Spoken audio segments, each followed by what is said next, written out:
Hello, everybody. Here's a quick crash course of pages 121 to 142 of The Alchemist coming at you right now. What I'm going to be going over in this quick video is a summary of what's happening in the reading at the moment, and I'm going to show you some study skills that you can use in your life, things that work for me, and I'm going to talk about some of the really interesting literary things that are going on in the story right now. So on your screen at this very moment, you are looking at my notes for The Alchemist. I don't write in the book because in my head it gets all disorganized. So I like to have it out on the page so that I can break everything up the way that I want it to look, and I never have to worry about flipping back through pages and not being able to find something because everything is right here. All of the page numbers that I need are on this piece of paper.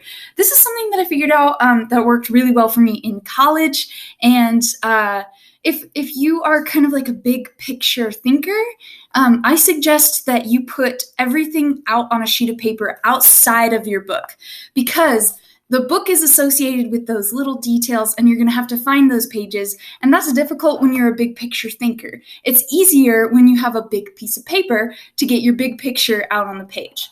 So this is what's good for you. If you're a big picture thinker, maybe try this. If it works, that's fantastic. You should keep on using it. I will always accept this type of annotation.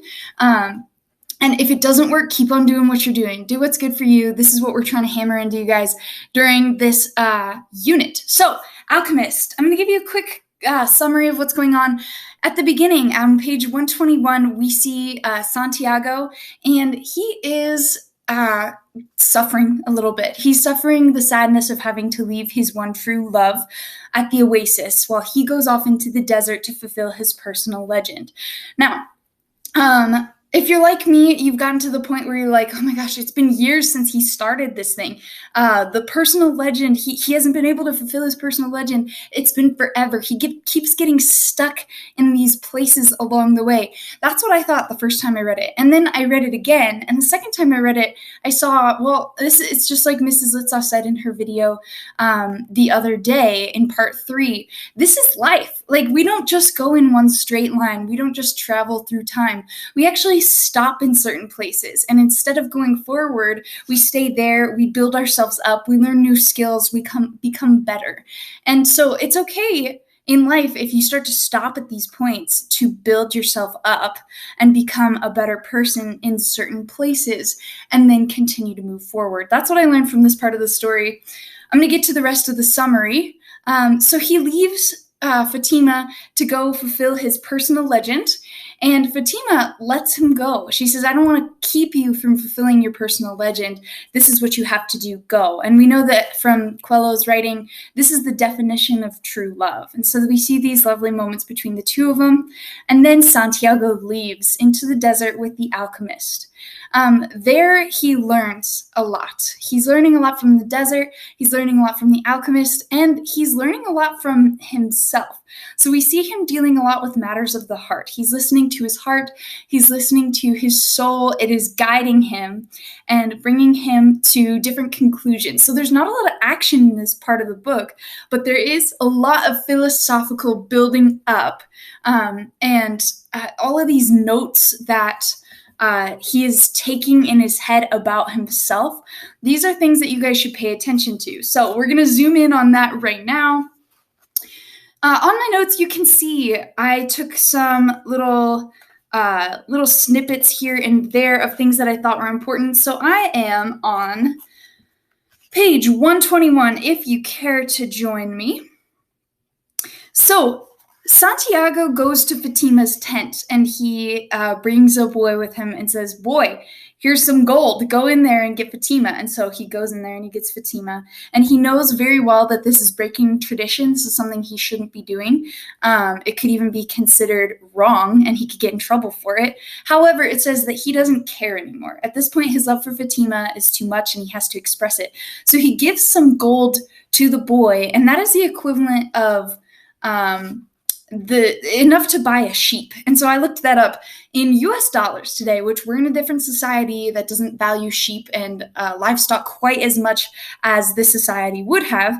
In US dollars, a cheap sheep is $200. So he gave this kid $200 in gold, and then he gave this kid 200 more bucks in gold just so that he could talk to Fatima. Now, think about the prices are going to be different in a society that values livestock a little bit more. So that's a big number. We see that Fatima is worth a lot more to him than money. We see that he's worth a ton to her. She's worth a ton to him.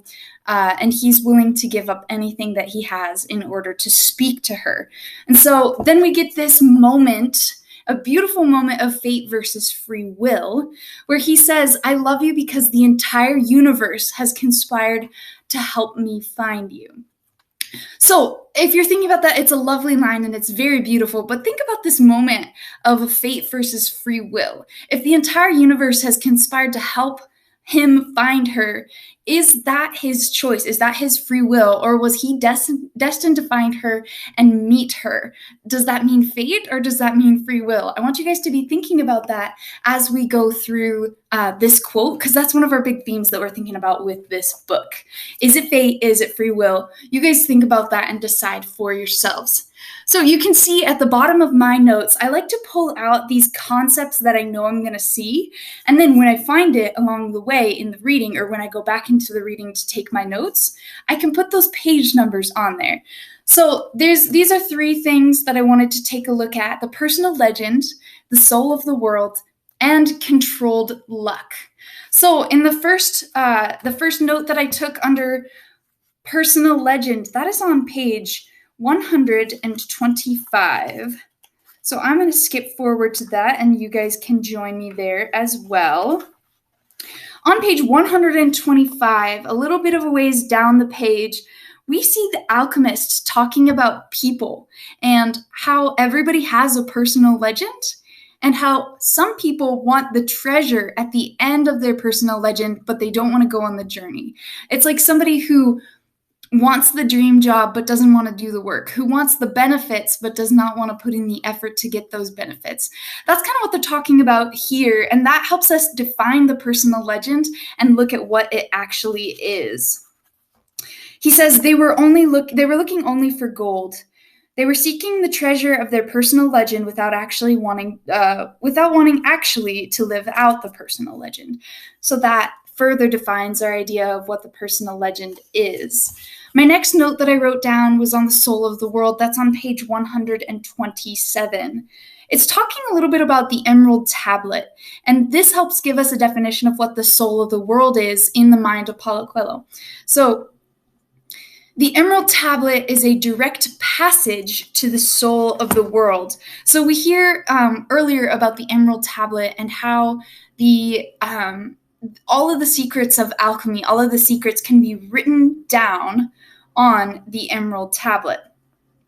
Now, right before that, I want you to skip back to the page right before we get a moment of illusion. So we get a moment of biblical illusion where the alchemist stoops down and begins to draw in the sand. He completes his drawing in less than 5 minutes. As he drew, the boy thought of the old king and the plaza where they had met that day. It seemed as if it had taken place years and years ago. So what he draws in the sand is what is written on the emerald tablet. We get this hook back to King Melchizedek, and then that is a hook back to the biblical illusion. Remember that King Melchizedek is from the Bible, and Jesus is a priest in the line of King Melchizedek. So the fact that they are both the alchemist and Melchizedek stoop down in the sand to write in the sand, that's a biblical illusion. That's something that Jesus did in the Bible. He wrote things in the sand, and that is meant to draw us back to the idea of a good teacher. A good teacher shows you and lets you look at it, but doesn't tell you how to get to that conclusion. So that is what that's what the alchemist is doing in the sand right now. We get this heightened sense of importance when we read allusions, especially to sacred texts, such as the Bible, such as the Torah, anything that we're referring to as sacred texts. It gives us that heightened sense of illusion, heightened sense of importance with the illusion, because it's referring back to something that history has seen before. To refer to older texts is a very important thing, because it shows that, yes, we're not alone in this. Things happen over and over and over again, and we can learn from the people who came before us. So that is why that will happen, and I wanted to give you a little bit of something to look at with that Soul of the Worlds. My last thing that I would like to include in this video is controlled luck. So we have this idea of beginner's luck that we start out with. And this theme comes up again and again, and he keeps on having this beginner's luck where the world is conspiring to help him get to his personal legend.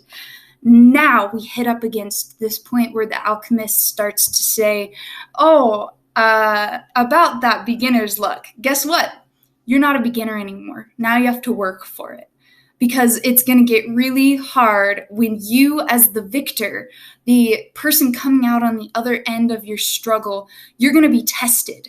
So this kind of tells us in the journey towards our personal legend, in the journey towards what we want, we're not always going to have beginner's luck. And eventually it's going to get hard, and we have to push through that because we're going to run up against that fear of failure, and we're going to give up on our personal legend when we see that something is getting hard.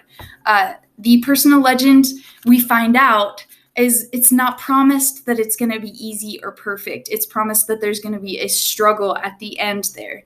So we see this on page 132, where the alchemist is saying, every search begins with beginner's luck, and every search ends with the victors being severely tested. So that could be a little bit of foreshadowing if you think about that. Those are all of the pages that I want to point out to you guys for now. I would also like to bring up this idea of perennialism. So in my class, we have been talking about the idea of perennialism that